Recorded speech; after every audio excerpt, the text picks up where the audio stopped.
Razzoq yozyaptilar, menimcha Shixvatovna qamalib ketsa kerak. Buni qamalishini albatta haligi qilinadi, harakat qilinadi. Biz ham shunga harakat qilyapmiz. Boshqalar ham, boshqa kuchlar ham bunga nafaqat Saida Shahvatovna, uni atrofidagilar, uni shu otasi ham qamalishi tarafdorimiz.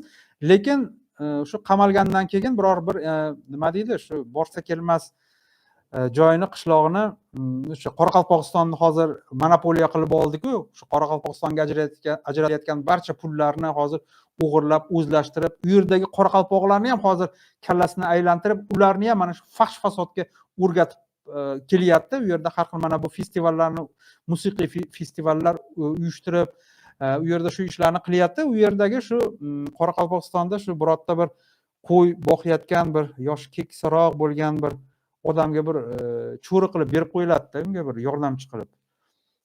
Juda yaxshi bo'ladi menimcha, o'sha Saida Shahvatovnani shunga cho'ri qilib berib qo'yilsa, yordam beraveradi-da unga.